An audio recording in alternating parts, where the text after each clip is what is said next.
Today I'm taking Five Nights at Freddy's animatronics and I'm redesigning and rewriting them to fit them into the Marvel Universe. I've turned them into mech armors and dragons and zombie apocalypse survivors, but it's finally time to try putting them in one of my favorite pop culture universes. Let's go! Hit like if you want, subscribe if you feel like, but either way, enjoy the show. Anyone who met Sonny Lunos as a child would likely have said about him that he was one of the friendliest, most kind-hearted kids they'd ever met. Through his early days of school, he'd always help his classmates with homework and would volunteer to tutor students from younger grades as well. His parents were frequently told praises of their wonderful son that they were raising. Though, that changed when he reached middle school and his mutant abilities awakened. His small town hadn't seen many other mutants before, and even though Sonny's abilities were fairly simple, gaining superhuman flexibility, enhanced speed and strength, and showing some signs of an ability to defy gravity, many parents became frightened of allowing their kids to spend time with him. Through it all, even as he became more and more isolated from all the other kids he used to so happily help, he tried to smile through it all and stay his chipper, eager self. But repressing his anger would only attract a bigger problem for Sonny.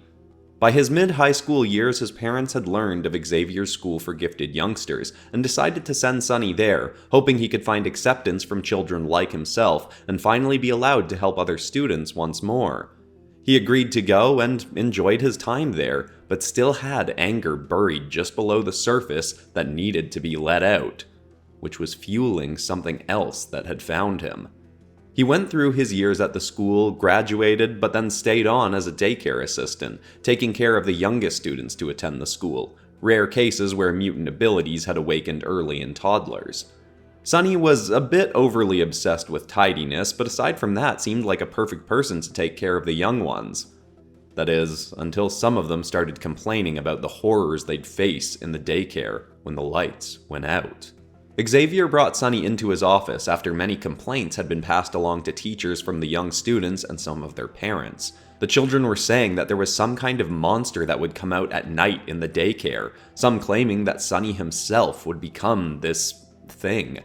Sonny tried to play it off as kids just having overactive imaginations and being scared of the dark, but when more complaints rolled in and Sonny was pressed for a real answer, he finally let slip. "I only let him out at night when the children should be asleep anyway. It's their own fault for being awake to see him." Sonny was told he'd have to be let go unless he elaborated further, but he refused. And as Colossus was brought in to escort him from the premises, Sonny lost it. As the anger he rarely unleashed publicly came out in Xavier's office, a black ooze spilled out from Sonny's clothing and overtook him, revealing that Sonny was the host of an alien symbiote. Unbeknownst even to Sonny for some years, the symbiote had been drawn to him by the scent of his repressed anger, and for years had only overtaken his body when Sonny slept. But when he'd learned of the creature using his body, he'd allowed it to remain, so long as it only came out at night, as it did feel good to let his buried anger fuel this creature. With the extra enhanced strength of the symbiote, he hurled Colossus out of the office window, then grabbed Xavier from his chair, cursing him for trying to let Sonny go after all he'd done for the children here. Xavier used his abilities to shut down Sonny's mind, but was not able to do the same to the alien symbiote, that then had full control over Sonny. Other X-Men came into the office to try and restrain the now former daycare attendant, but he was able to fight them off and flee the facility, swearing vengeance on the school for rejecting him. What was worse though, because Xavier had shut down Sonny's mind, intending it to only be temporary, the symbiote was now able to remain in full control constantly, day or night, though it did still draw strength from the repressed anger built up inside its host. And so, in his constantly infected form, Lunos would hunt down those who feared and hated mutants to kill and devour them, and stalk the X-Men on their missions to seek revenge for being let go. Xavier's hope was for his heroic team to retrieve Sonny so his mind could be reawakened and so they could help him both get through his anger issues and relieve him of the symbiote. But for the time being, the vengeful Lunos would remain out in the world and on the hunt.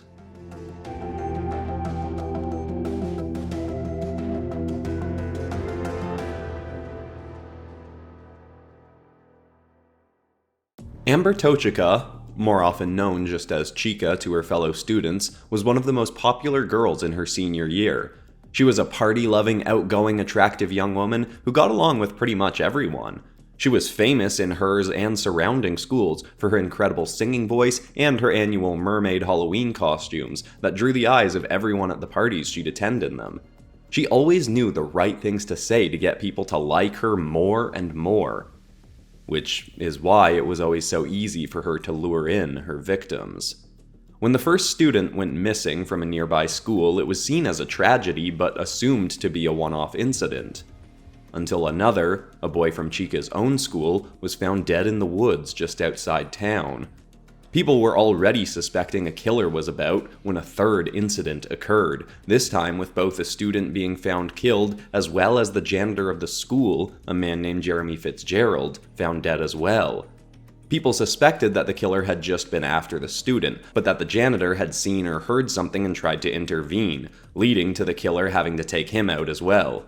The town was in a panic, but the police had no leads and no idea that there was any connection between all the students. But one of the local parents, Clint Barton, had the means to find out the link. Hawkeye's own daughter, Lila, attended one of the local schools, so Barton obviously became quickly invested in finding out what was going on, and after some research, found that all the students killed had been the children of existing or former S.H.I.E.L.D. agents.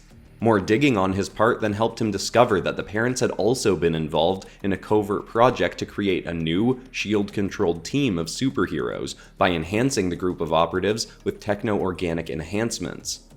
Unfortunately, the man who was responsible for creating these enhancements, William Afton, had not been fully honest about where he'd acquired the original tech that he was adapting to make them. He'd secretly used samples of a techno-organic virus from the future, taken from the time-traveling hero known as Cable. Afton's working partner, Henry Emily, had even been unaware of this, so when the project started going wrong and the enhancements started deteriorating and withering away the bodies of the agents affected, only Afton understood why.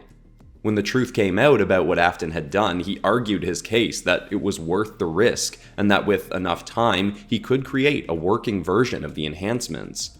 But S.H.I.E.L.D. said that it was too late for that, and that he'd face a lengthy prison sentence for his reckless deception.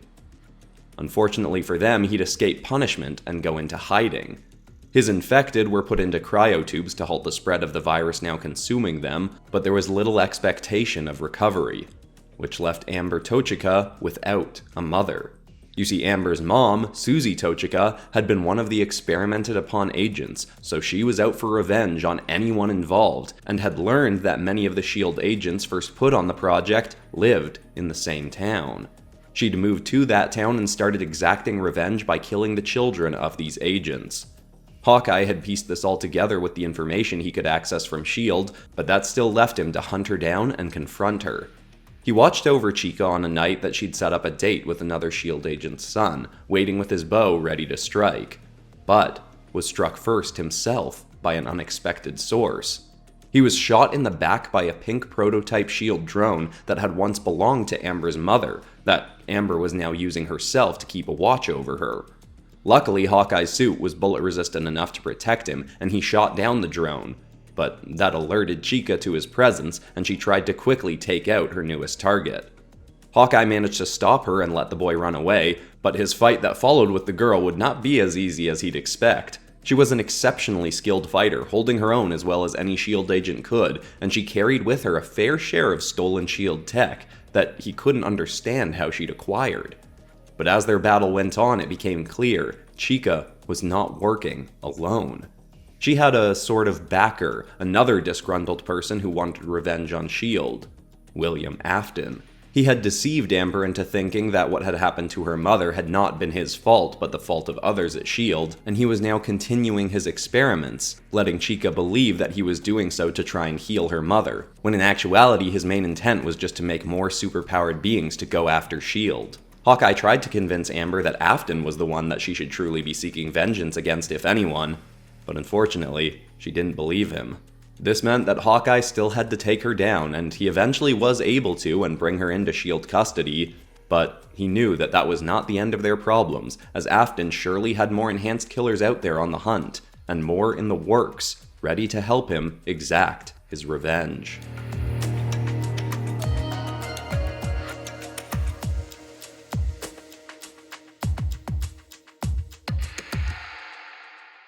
Quick interruption here to say that all of the art from this episode will be available as posters on the PopCross Studios Teespring store and linked in the description. On there's also ink bundles and shirts and sweaters and lots of other posters. Or if you want the inks and high-resolution art from this episode, that always goes up a day before a video is released on the PopCross Studios Patreon, where I'm also currently doing weekly podcasts, often talking about the production behind the scenes of episodes like this. That's linked in the description too, but for now, back into more art. Tony Stark was known by most as the brilliant inventor behind his many Iron Man suits, and even the Iron Man-like drones of the Iron Legion, prior to many of them being taken over by the artificial menace that was Ultron.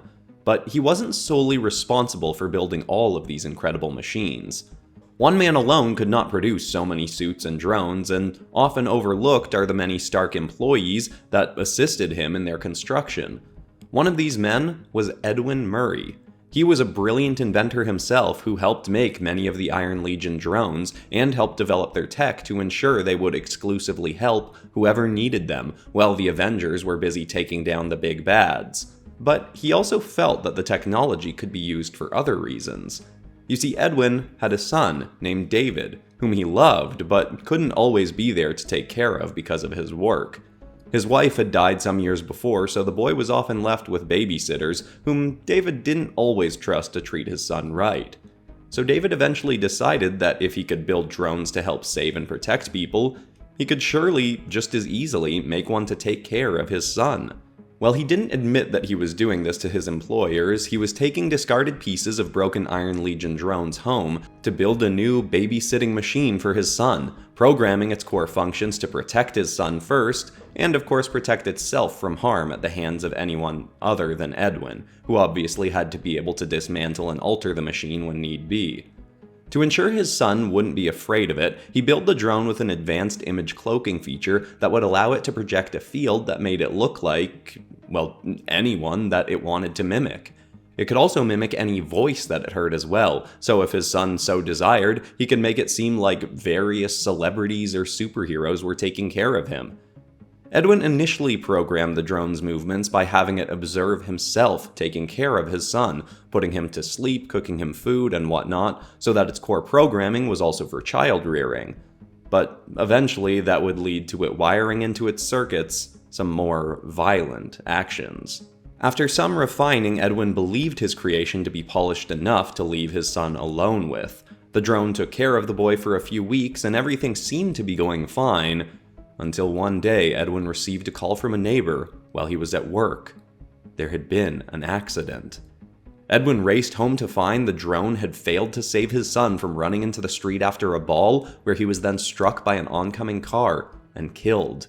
Edwin was distraught and left with no family at all, but with plenty of rage over his creation not doing its job. A few nights after the incident, upon looking at the mimicking drone for long enough with the thoughts of his dead son spinning through his mind, Edwin grabbed a metal pipe and started smashing his own creation. For nearly an hour he beat the machine senseless, though doing less physical damage than one might expect in that time, as it was a heavily armored piece of work. He eventually exhausted himself and fell asleep in his home office, not realizing that the drone had just absorbed all of the aggressive, furious action leveled towards it. Edwin admitted to his employers soon after what he had done, having taken expensive technology home and experimented on it, leading to the death of his son, and while they were sympathetic to his experience, he was let go for having taken and drastically misused company property. Other Stark employees then went to his home to take the tech away. But when they tried to move the machine, talking about how they were going to dismantle it, it began mimicking the actions it had last seen from its creator. In an attempt to protect itself, it beat the Stark employees to death, and then fled from Edwin's home, and would cloak itself in various forms to hide from whoever may come after it next. Without David to protect, the machine's core programming was left as simply desiring to protect itself. So it would then search and watch through hours of news and civilian-captured footage of villains that had managed to fight off other drones of the Iron Legion, or even Iron Man himself. The Mimic quickly learned what did and did not work to protect oneself from the forces of the Avengers, and would quickly become a very difficult being to defeat. Unfortunately, programming itself with all of this villainous action would just lead it to becoming more and more programmed to be a villain itself. It would soon become a full-fledged foe to the Avengers, thinking the only way to ensure its own safety was to kill Iron Man and anyone else that may come after it.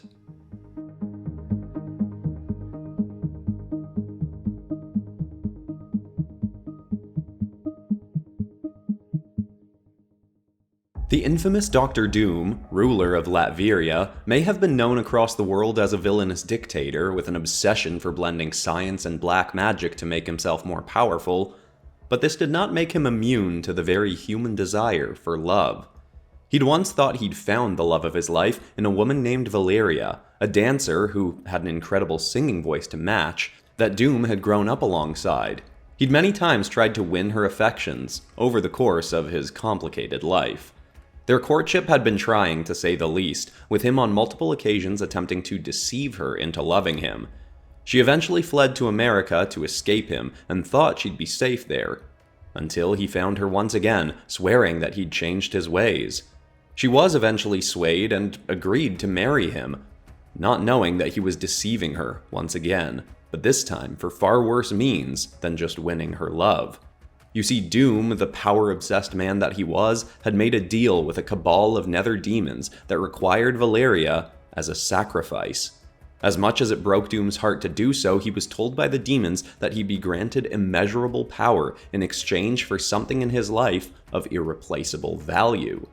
He decided to sacrifice the woman he considered to be the love of his life to gain this power, but found once he did so and acquired his might, with Valeria gone, he needed something else to fill the void of her loss. Doom then used the immense dark magic he could wield, along with the technology of the Doombots he often used as his combat and worker drones, to create a semi-mechanical, magically enhanced demon with the appearance of his former love.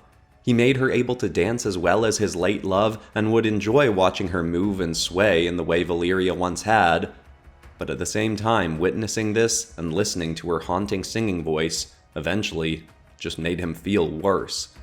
He kept the being alive as a guardian of one of his castles, the sister location to his main residence, and she was left along with a few other magically enhanced Doombots to protect his other home, leaving her to feel all alone. What Doom didn't realize about this being and its body, constructed in some likeness to his former love, was that it could allow Valeria's soul to occasionally manifest in the body and control it to some degree.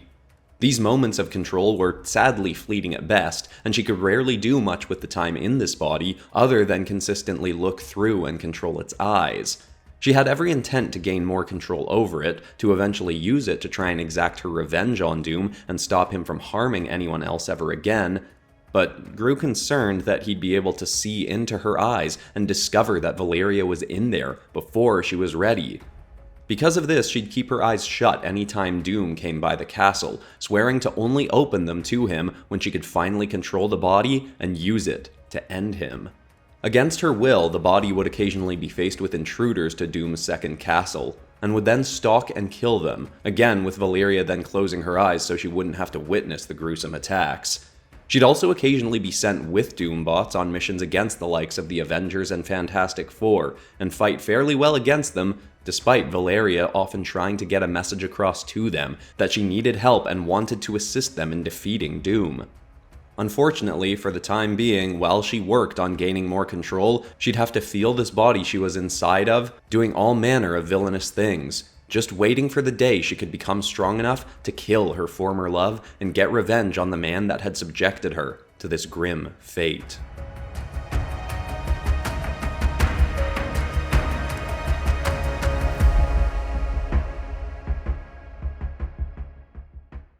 If you enjoyed this and want more stuff like it, I'd recommend checking out my latest famous horror movie characters as Marvel Superheroes, or maybe my recent Five Nights at Freddy's characters as Monsters episode. But I also have tons of other Marvel and FNAF stuff on this channel that you can find if you just go poking around. Also, I'd love more suggestions for other Five Nights at Freddy's animatronics I could turn into Marvel Superheroes if people want another round of this, or other things I could turn them into. Leave whatever you got in the comments. But besides that, that's all for today, except of course we're ending this video on some kind of positive or inspiring note, and the thought I want to leave people with today is a quote from Dale Carnegie, who said that inaction breeds fear and doubt, while action breeds courage and confidence. If you want to conquer the negative elements of your life, don't just sit at home and think about it. Go out and get busy. I hope that's inspiring. I love you all, and I'll see you all in the next episode on Monday. Goodbye.